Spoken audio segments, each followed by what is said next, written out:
I'm going to ask a couple of quick fire questions real quick that are just like, I just want to know for me and for the listeners. So do you know how many tops you have at this point? Yeah, 27. 27 tops. Okay, 27 tops, 3 wins. You've been to the final 7 times. Yeah. Absurd. Okay, that's so like again, we just had Chris LeBlanc on as our last guest, and I was telling him like obviously he's in the conversation for best of all time at this point. He's been doing it for 10 years. 4 YCS wins is fucking absurd.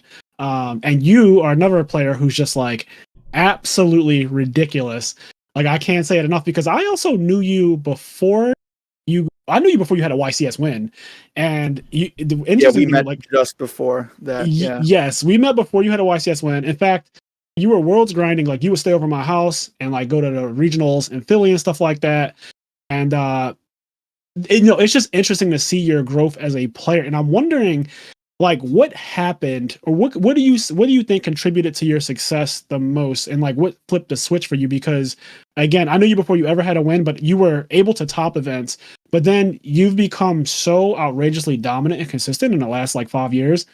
And I'm just wondering if you have something that you can like quantifiably say, like, I realized this, or I started doing this, or like what, because people are trying to understand like what makes Jesse Kotton work, like what makes you such a good player, what makes you such a dominant player. And I don't even know if this is a question that's necessarily answerable, so I hate to put you on the spot like this. It is a very complex question. Yeah.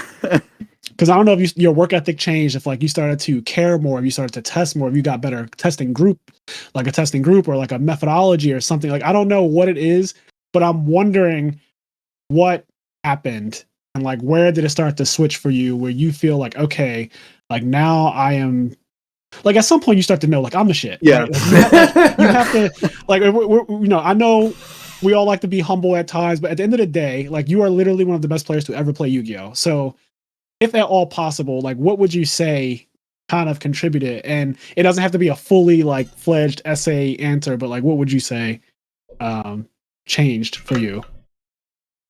I don't know if anything changed. It was over time, right? I've been playing since 05.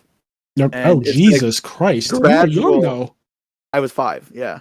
It was a gradual progression of different levels of me just growing up. Like, I literally learned how to read by reading Yu-Gi-Oh words. Yeah. I love this. Like my parents encouraged me to play because I learned basic math skills by playing and like reading skills. And going to locals, and then I just went to locals with the best players in Canada, just by chance, and then eventually got better, and then are the best players in Canada? You mean like the Lazaro? I was gonna say the Lazaro brothers. I don't know why I keep doing that. The Bolito brothers, but I always say the Lazaro brothers. So damn, that's fucked up. It is so, we had Dale on this podcast twice now, and I still say sometimes the Lazaro brothers. But yes, so you were going to locals with like Dale, Matt Petal, I'm assuming might have been there too. Yep. So Matt Petal, Dale, Lazaro. I'm sure. I'm sorry if I'm. There's many more, but we can go on for a while talking about the guys.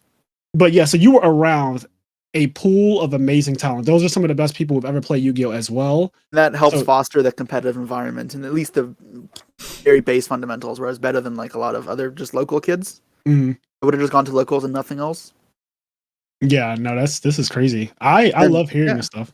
How'd you find your locals at 5 years old? My dad. So that's awesome. So my dad would spend at that point his weekdays working in Edmonton, and the weekends back home. And his way of bonding with me was when I kind of showed him Yu-Gi-Oh, was building a deck for him and me to play with. He played Burn, and then I played Chaos because I just had I was playing traditional. I had pretty much CD in my GOAT deck.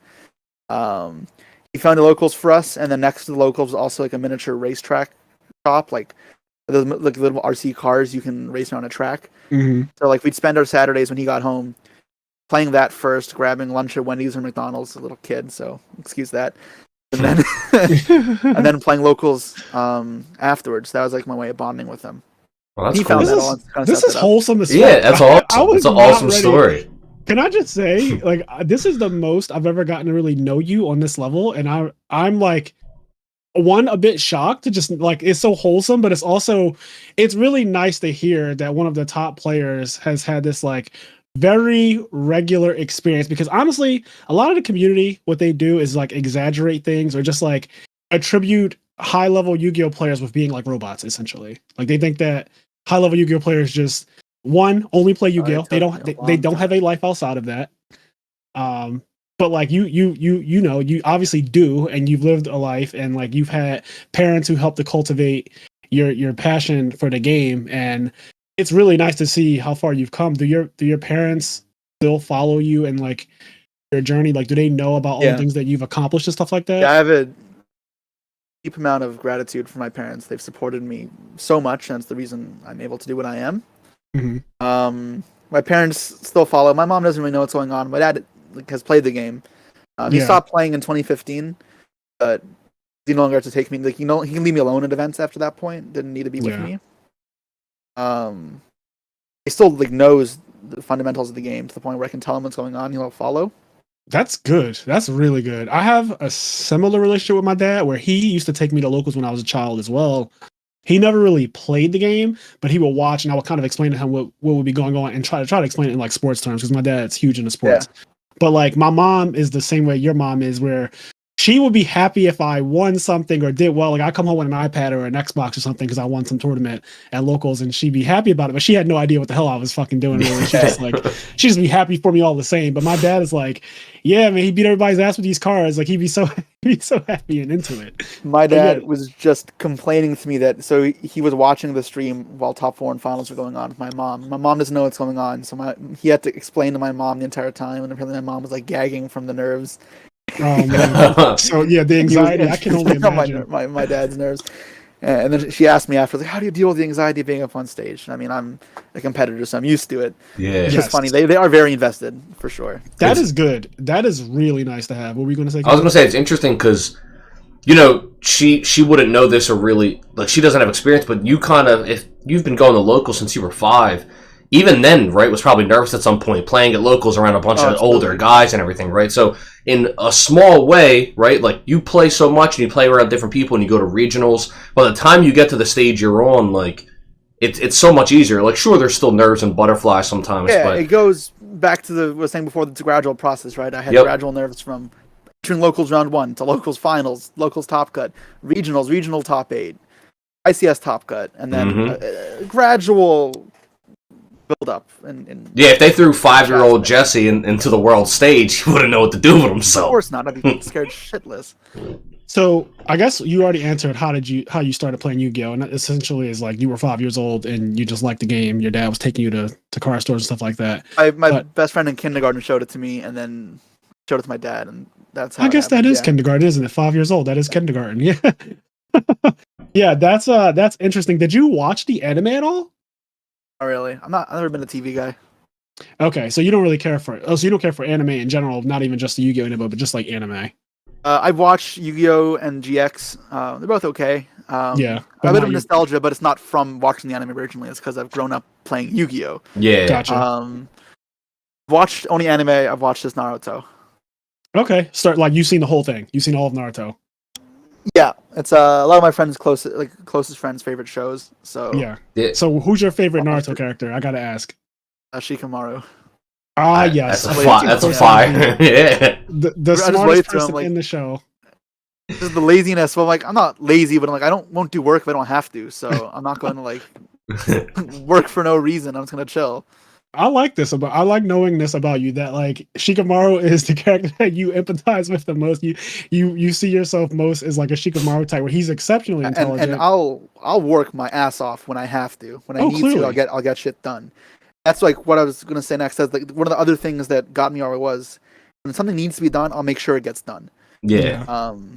Okay, I have that same mentality because going through life, I went to college and I was playing Yu-Gi-Oh at the same time, and managing the two, going to school, going to university, and also traveling to events every weekend is hard for sure to not fail out of school. And also my degree is a pretty tough one to get. Accounting is honestly just, I don't even want to get into all the details about that, but it is a very difficult undergrad degree to even get because you need 128 credits to get one. I don't know if you remember, I talked to you about that when I was staying at your house the first time because I was an accounting student.